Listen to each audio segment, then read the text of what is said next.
8 March 2014 Malaysian air line کا جہاز MH370 Kuala Lumpur سے بیجنگ جا رہا تھا۔ فلائٹ میں 2 پائلٹس، 10 کیبن کریو اور 227 پیسنجر شامل تھے۔ کیپٹن زہری احمد شاہ 53 سال کی عمر میں 33 سال کا تجربہ رکھتے تھے۔ دوسری طرف فارق عبدالحمید جو کہ کو پائلٹ تھے، انہیں فقط 7 سال کا ایکسپیرینس تھا۔ یہ سفر 5 گھنٹے اور 34 منٹ کا تھا اور یہ جہاز بوئنگ 777 تھا جو کہ 11 سال پرانا تھا لیکن بالکل ٹھیک حالت میں تھا۔ اس جہاز میں کبھی بھی کسی طرح کا کوئی فالٹ نہیں آیا تھا۔ رات کے 12:42 پر فلائٹ کوالالمپور سے ٹیک آف کرتی ہے۔ کیپٹن زہری ٹیک آف سے پہلے اور ٹیک آف کے بعد بھی Kuala Lumpur air traffic control tower سے کنیکٹ تھے۔ ٹیک آف کے 20 منٹوں کے بعد جہاز نے اپنا GPS کنٹرول ٹاور کو بھیج دیا، جس کے بعد ٹھیک 1:19 پر ملیشین کنٹرول ٹاور اور کیپٹن زہری کا آخری بار کانٹیکٹ ہوتا ہے، جس میں کنٹرول ٹاور کہتا ہے کہ اب آپ کو ویتنام کے سٹی ہوچی من کے کنٹرول ٹاور سے رابطہ رکھنا ہوگا، کیونکہ یہ فلائٹ کوالالمپور کے حدود سے نکل چکی تھی۔ اس وقت فلائٹ کو 37 منٹ ہو چکے تھے ٹیک آف کیے ہوئے، جس کے بعد ایک دم سے چیزیں بدلنا شروع ہو گئیں۔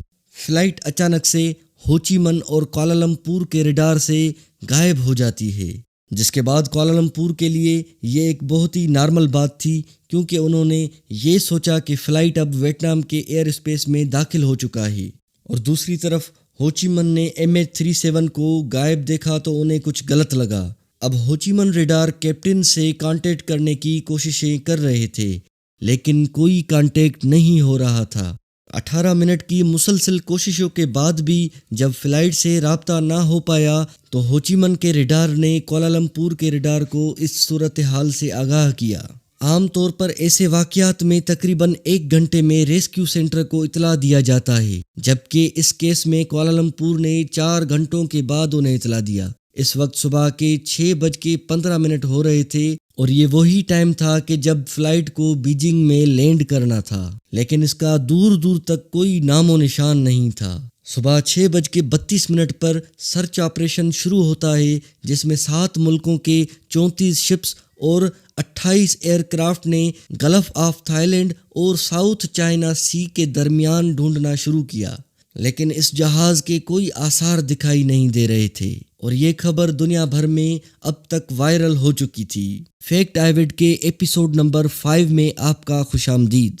سرچ آپریشن مسلسل چلتا رہا اور 4 دن کے بعد خبر ملتی ہے کہ پلین سویلین ریڈار سے تو غائب ہوا تھا، لیکن اس پلین کو ایک ملٹری ریڈار نے اس رات اسپاٹ کیا تھا، جس کے مطابق اس کی روٹ لوکیشن بالکل اپوزٹ ڈائریکشن میں تھی، ملیشیا کی ویسٹ میں اسٹریٹ آف ملاکا میں تھی۔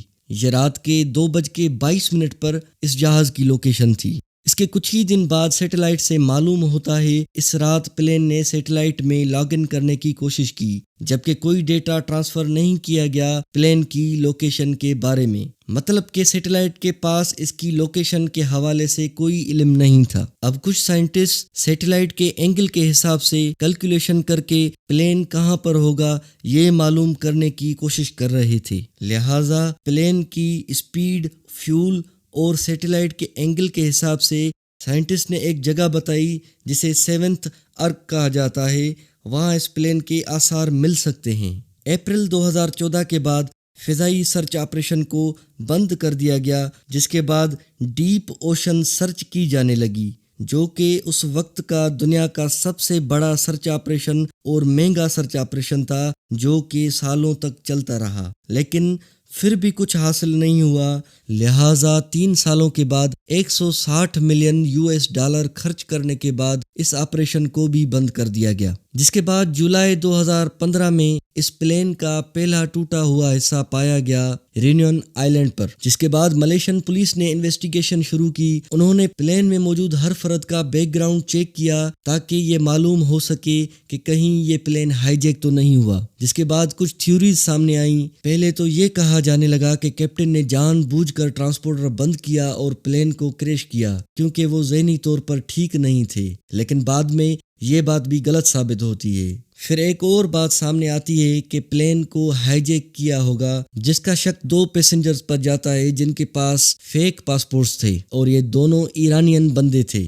لیکن بعد میں یہ بات بھی غلط ثابت ہوتی ہے۔ اس کے بعد تیسری وجہ سامنے آتی ہے کہ آکسیجن کی کمی کی وجہ سے پیسنجر اور پائلٹس پلین میں ہی بے ہوش ہو جاتے ہیں اور پلین آٹو پائلٹ پہ چلا جاتا ہے اور یہ چلتا جاتا ہے جب تک کہ فیول ختم نہ ہوتا ہے، جس کے بعد وہ سمندر میں گر کر کریش ہو جاتا ہے۔ دوستو، جولائی 2015 میں جو فلیپرون تیرتا ہوا پایا گیا، اس کے اوپر تحقیق کے بعد معلوم ہوا کہ جس وقت MH370 پانی میں کریش ہوا، اس وقت یہ فلیپرون ایکسٹینڈڈ نہیں تھا۔ اس کا مطلب یہ ہوتا ہے کہ کریش کے وقت جہاز نوز کی بل کریش ہوا تھا اور اس کے بعد کئی سالوں تک مختلف پارٹس افریقہ کے ساحلوں سے ملے، لیکن آج تک نہ تو پلین ملا، نہ ہی اس میں بیٹھے پیسنجرز کا کوئی پتہ لگ سکا۔ دوستو، 2022 میں British retired aerospace engineer Richard Godfrey نے یہ دعویٰ کیا کہ ویک سگنل پروپیگیشن انالائسس کے ذریعے اس نے پلین کی کریش ہونے والی جگہ کا اندازہ لگایا ہے، اور یہ وہی جگہ ہے جہاں پہلے بھی آپریشن ہو چکا ہے۔ ڈیپ اوشن سرچ کے نام سے جو آپریشن ہوا تھا، وہ ٹھیک اسی جگہ ہوا تھا جس بارے میں رچرڈ نے پن پوائنٹ لوکیشن دی ہے۔ رچرڈ کا ماننا ہے کہ اس کی بتائی ہوئی لوکیشن پر 4000 میٹر نیچے یہ جہاز آج بھی موجود ہے۔ اب یہ تو ایک اور سرچ آپریشن ہونے کے بعد ہی معلوم ہو پائے گا کہ رچرڈ کی بات میں کتنا دم ہے۔ فی الحال یہ ایک مسٹری بنی ہوئی ہے۔ امید ہے آپ کو آج کی ہماری یہ ویڈیو پسند آئی ہوگی۔ ملتے ہیں اگلی کسی شاندار ایپیسوڈ میں، تب تک کے لیے اللہ حافظ۔